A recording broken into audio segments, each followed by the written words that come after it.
그 다음에 또 레위기에 깔려있는 암묵적인 전제가 저는 산모에 대해서 라고 생각합니다. 산모는 출산한 경우에 이 남자아이를 낳으면 40일, 여자아이를 낳으면 80일 부정하다라고 레위기 율법은 12장에서 규정을 해요. 부정하다라고 규정되면 가장 기본적인 사항은 이 성전에 나아가지 않는다요. 부정한 존재가 거룩한 성소에 가서는 안 되기 때문에 그래서 그 40일 내지 80일 기간 동안에는 산모는 성전에 찾아가야 되는 그 모든 의무라면 의무로부터 이제 노연하게 되는 이런 것들이 있죠. 우리 이거 상상해 보세요. 당신은 40일 내지 80일 동안 주일날 교회 안 가도 돼요. 주일날 교회 못 가니 예배 못 드려서 너무 안타까워요도 있지만 우리 겁나 좋은 걸 주일날 교회 안 가도 되면 우리 사실 코로나 때 이제 너무 이게 길어지니까 힘들었지만 처음에 코로나 시작했을 때 2020년 2월 달 셋째 주부터인가 코로나 시작 우리 교회 제가 속한 교회에서도 주일 예배 오지 마라 했었습니다. 그래서 그때 한 몇 달은 겁나 좋은 걸 주일날 교회 안 가니 시간이 겁나 많은 걸 뭐 이랬던 것이 있지 않습니까? 근데 내내 못 가니 너무 참 힘든 것이었습니다만 이 산모 같은 경우는 40일 내지 80일 성소에 나오지 않는 것 이런 것이 있죠. 그 다음에 또 하나가 일상에서 다른 사람들과의 접촉을 삼가야 되는 뭐 이런 것도 있습니다. 이 접촉하게 될 경우에 부정이 감염된다라고 레위기 제사책에는 생각을 해요. 그래서 40일 내지 80일, 40일이면 한 달하고 열흘이고 80일이면 석 달 가까운 시간이지 않습니까? 근데 왜 그렇게냐? 요거에 대해서 레위기 12장은 명료하게 말하지 않지만 오늘날에 생각하면 뭐냐? 요거 산모를 보호하는 거네. 이 모성 보호, 요게 저는 암묵적인 전제였겠다 싶은 거죠. 오늘날에도 왜 우리나라 같은 경우는 여전히 여성들이 왜 출산하면은 7일, 3주 동안은 뭐 방문을 조심하고 이러는 것이 있지 않습니까? 요즘은 근데 다 뭐 산후조리원에 가고 그러기 때문에 옛날에 3주 조심 뭐 이런 것들이 요즘은 굉장히 약해지기도 하고 이랬던 것 같습니다만 하여튼 간에 특히 고대 세계는 여성이 출산한 이후에 감염 가능성이 굉장히 높았기 때문에 그래서 이런 40일, 80일 부정이라고 규정함을 통해 합법적으로 사람들과의 접촉으로부터 사람들을 만나는 걸로부터 좀 보호되고 심지어 하나님을 만나러 성전 가는 것도 좀 안 가도 되고 이걸 통해 충분하게 그 어머니가 아이를 낳은 어머니가 몸의 균형과 건강을 회복할 수 있는 모성 보호의 기간 이었겠다라고 요즘에 우리가 레위기를 보면서 생각하는 거죠. 고대인들이 그런 생각을 했는지는 모르겠습니다. 고대에는 그런 개념이 없었을 수도 있을 텐데 오늘 우리가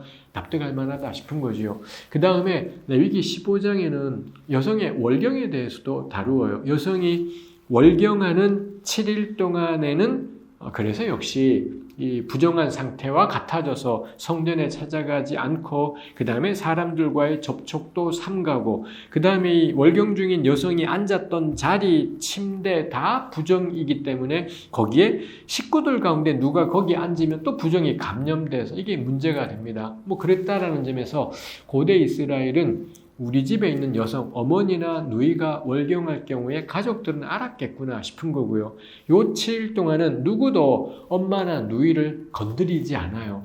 그 어머니나 누이가 앉았던 의자나 침대나 자리는 다 부정인 상태로 규정되기 때문에 그래서는 접촉을 삼가고 이런 일들이 있는 거죠. 여기 레위기가 부정이라고 말해서 더러워가 전혀 아닙니다.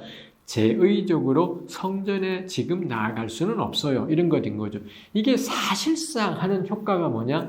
여성성을 보호하는, 여성만이 월경하지 않습니까? 제가 이 이야기 할 때마다, 월경 이야기 나올 때마다 제 둘째 딸아이 이야기에서 둘째 딸이 툴툴거리면서도 그렇습니다만 제 둘째 딸아이는 월경통이 되게 심해요. 그래서 첫날, 둘째 날에 되게 힘들어하고 그러는 것이 있습니다. 저 같은 생물학적인 남자는 상상하기 어려운 일인 거죠.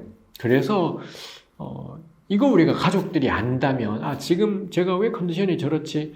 월경 기간이구나. 그렇다면 이건 배려가 되고 이럴 수 있겠다라는 겁니다. 그 다음에 오늘날에 대부분의 여성이 월경 기간이 7일이지는 않습니다. 훨씬 더 짧죠. 첫날, 둘째 날이 힘든 거고 좀만 지나면 이제 좀 괜찮아지고 그러잖아요. 근데 레위기는 여성의 월경 고통으로 인한 그 기간을 7이라고 잡아두고 있는 거죠. 구약의 숫자 7은 상징이잖아요. 하나님의 7일 창조, 여리고성을 7일 동안에 하루에 한 바퀴씩 7바퀴, 7일째 날에는 7, 뭐 이런 것이 있지 않습니까?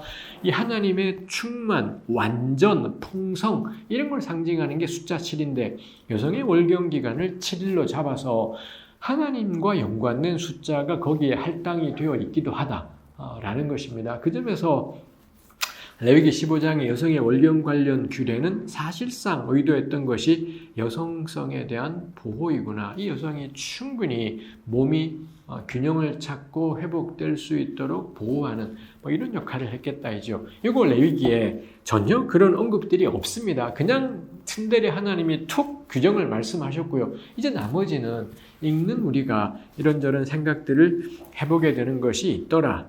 라는 겁니다. 이 율법으로 명령하지만 실제로는 의도는 표현되지 않지만 실제로는 무언가를 지키고 보호하고 이 위험한 지경 혹은 약한 지경에 처한 사람을 든든하게 하는 이런 의도들이 있구나 이죠. 아까 우리 본 것처럼 가난한 자도 하나도 손색 없이 하나님께 나올 수 있게 하는 이런 것들이 있더라는 거고요. 그 다음에 산모라든지 월경 중인 여성이라든지 이런 것들이 있더라는 거죠. 이거 우리 생각하면 오늘날에 우리 자매들이 직장 다닐 경우에 하루에 월경 생리휴가를 받는 것도 겁나 구차하게 만들어버리는 이런 것들이 있지 않습니까? 근데 고대 이스라엘은 7일인 겁니다. 7일간 이 여성은 보호 이런 것이 있는 걸 생각하면 오히려 오늘이 더 야만적이고 더 끔찍한 이런 경우에 겁나 이 차별적인 말들이 나오기도 하고 모욕적인 말들이 나오기도 하고 이런 거 생각하면 레위기가